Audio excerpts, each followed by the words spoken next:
out of gold and silver, actually.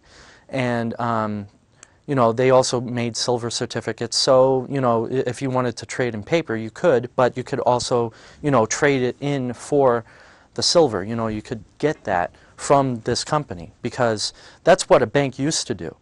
A bank used to make gold, or they used to make gold certificates, silver certificates, and this was before 1971. They used to make these things, and you could freely trade in these certificates at a bank, and you know, because it was backed by something.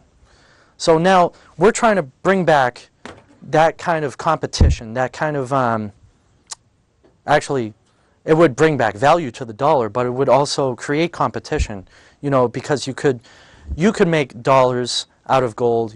I could make dollars out of gold, but we would probably not call them dollars. I'd be making the Davis dollar. I don't know. You know what I mean? There's a competition aspect to this, you know, so people would directly understand that fiat money is nothing more than fake.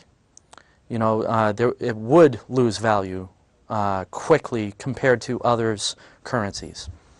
So anyway, that's why this is awesome. And I was like, yes, this was a couple weeks ago, you know, and I was happy about that. But, you know, I'm not going to be diluting myself. You know, this is probably not going to pass. You know, this probably won't even get into committee. But at least people are thinking about what is the Fed, what is money, what is currency, you know, that kind of thing. Yeah, anyway. Let me stop there for a minute. Let me get back to other things. We have the anti-war protests that I was talking about. There was there were people outside of the White House. I think this was within the last week. There was a protest, and I'm pretty sure that Cindy Sheehan would have been there. Honestly, I think she's probably the one that started this.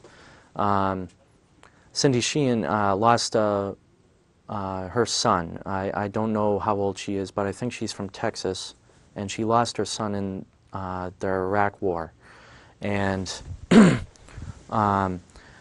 she, you know, once this kind of thing happened, she started to basically understand that, you know, there's no real point to the wars, or at least the Iraq War. I'm not going to touch the points of these things, but basically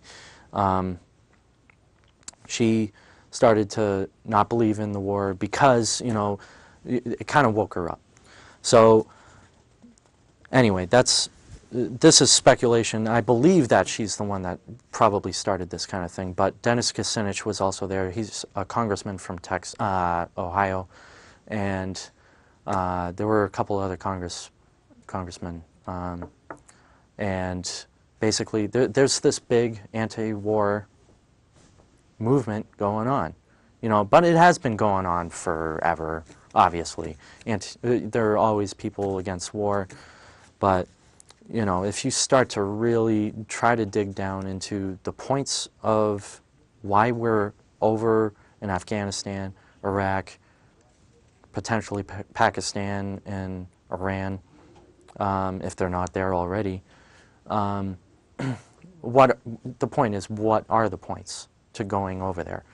And people can speculate that it's mostly just money grabbing, you know, like it's all about oil, or it's all about just the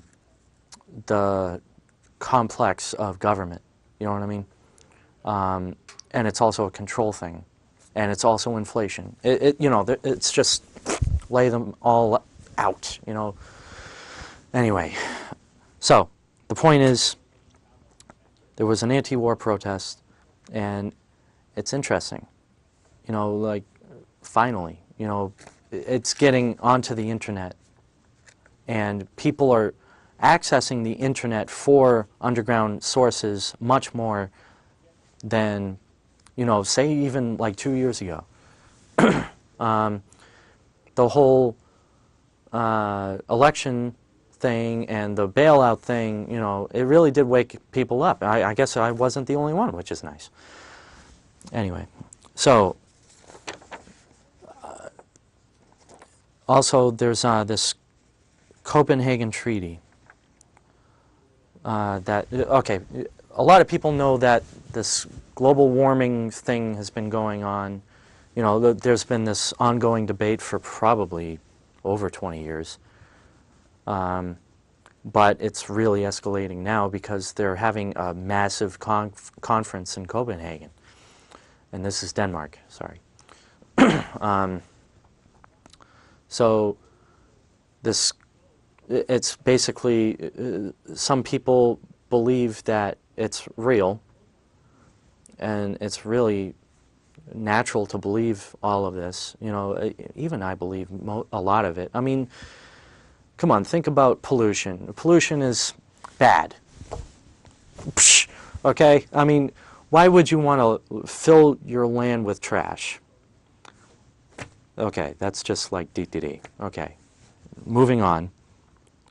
The idea of global warming comes from us emitting exhaust and, you know, all this, you know, it's carbon, they're saying. It's carbon dioxide. And I like the way Glenn Beck puts it. How bad is it for the environment if I'm emitting carbon dioxide as a person? So I take in air, and then I breathe it back out, and most of it's carbon dioxide. I'm polluting. I like the way you put that. So, but it's more than that, obviously. It's all about emitting carbon dioxide from, like, you know, coal power and, what is it? I can't even think anymore. It's like exhaust from your car, that kind of thing. But someone put it to me as, if it's so bad for you, then why are we in a cooling phase, for one thing? We're in a cooling phase, and we have been for at least 5 years, apparently. And, I mean, it's freaking freezing today, you know what I mean? I think it's 10 degrees out there today, and what? Usually, I think about 5 years ago, I had a birthday, December 9th. It was probably about 70 degrees out. Anyway, okay, whatever. That's just, okay. The point is, can you really believe in all this? If, you know, it's really a natural thing. Plants breathe it in. Plants will use it. Plants will grow. And then I'll be able to eat the plant. I call that the cycle of life. Maybe I should breathe out more. Okay, I'm done. Okay, but the point, okay, this, basically it's been called a bunch of crap. I say that word a lot on this show, I really shouldn't. But, okay, so it's been called like a conspiracy, or it's been also called conspiracy theory, which it makes more sense. I mean, it's a theory still, you know, but then you have that hacked email thing that happened about a week or two ago. Was that true? I don't know. But then, you know, basically they say that, you know, it's real, and I don't believe that it's real, because if you're going to have taxation from a new government, a global government, there's going to be a global government. The UN is theoretically a government entity, you know, but it's not, you know, because, well, basically it's a council. The United Nations is a council. And, but soon, if they were to establish this Copenhagen Treaty, then it would become an actual government that would be unelected and so will be taxed without representation.